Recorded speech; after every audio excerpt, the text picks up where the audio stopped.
आमच्या घरात ना पालेभाज्यांमध्ये सर्वात जास्त आवडली जाणारी भाजी म्हणजे माठाची भाजी. मग ती लाल माठ असो किंवा हिरवा माठ. आता तुम्ही जी ही भाजी बघताय ना, ही माठाची भाजी नसून ही आहे राजगिऱ्याची भाजी. जवळपास माठाच्या भाजीचा आणि राजगिऱ्याच्या भाजीचा सेम टेस्ट लागतो, थोडाफार फरक असतो. आणि खूप दिवसानंतर राजगिऱ्याची भाजी मला मार्केटमध्ये मिळाली आणि छान मस्त छोट्या पानांची कोवळी अशी लुसलुशीत भाजी आहे. जून भाजी खायला छान लागत नाही, अशी कोवळी भाजी असेल तर टेस्ट खूप छान लागतो. फक्त पानं पानं काढून घ्यायची, कारण याच्या दांड्या कोवळ्या नसतात माठासारख्या. माठाच्या दांड्या खूप कोवळ्या असतात, तर आपण त्यासुद्धा घेऊ शकतो. मी इथे फक्त पानं घेतल्यात, छान स्वच्छ धुवून घेतल्यात 3 ते 4 वेळा पाण्याने. राजगिऱ्याची भाजीसुद्धा माठासारखी आणि पालक मेथीसारखी खूप टेस्टी असते आणि हेल्दी असते.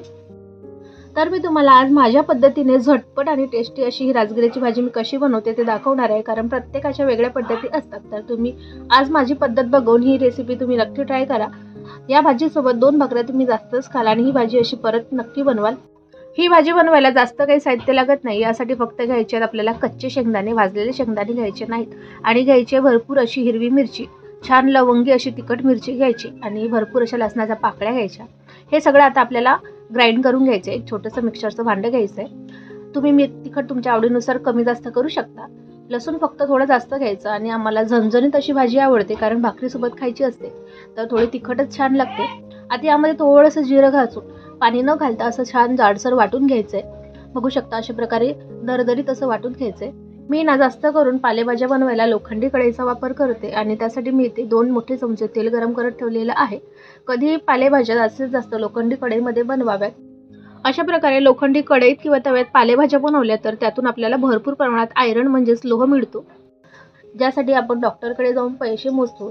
तेच जर आयरन आपल्याला नॅचरली कढईमधून मिळत असेल, लोखंडी भांड्यातून मिळत असेल, तर ते आपण नक्कीच वापरले पाहिजे.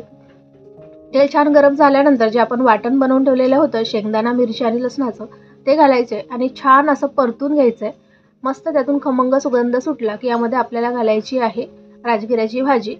भाजी घातली की गॅसची फ्लेम मोठी करायची आणि छान व्यवस्थित मिक्स करून घ्यायचं, कारण भाजी धुतलेली आहे त्यामुळे पाणी सुटतं सुरुवातीला. आणि गॅसची फ्लेम हाय करून आपण भाजी अशी मिक्स केली की ती लवकर परतली जाते आणि त्याच्यात पाणीसुद्धा जास्त सुटत नाही.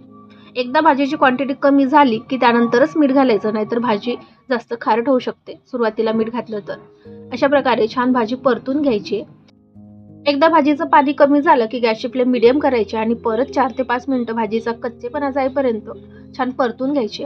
अशा प्रकारे परतलेली भाजी खूप छान लागते. यामध्ये कांदा वगैरे आम्ही काहीच घालत नाही, नुसता शेंगदाणा, हिरवी मिरची आणि लसणाच्या कुटामध्येच ही भाजी छान लागते. खमंग अशी भाजी तयार होते आणि भाकरीसोबत खायला सुद्धा अप्रतिम लागते. तुम्ही कोणत्याही प्रकारच्या भाकरीसोबत खाऊ शकता. आम्ही जनरली तांदळाची भाकरी बनवतो आणि त्यासोबत आम्हाला खूप आवडते. तर अशा प्रकारे तुम्ही सुद्धा ही राजगिऱ्याची किंवा माठाची भाजी बनवून बघा, तुम्हाला सुद्धा नक्की आवडेल आणि 2 भाकरी तुम्ही जास्तच खाल. रेसिपी आवडल्यास लाईक करा, शेअर करा आणि चॅनलला सबस्क्राईब करा. चला तर परत भेटूया एका नवीन व्हिडिओमध्ये एका नवीन रेसिपीसोबत. तोपर्यंत मस्त खा आणि स्वस्त राहा.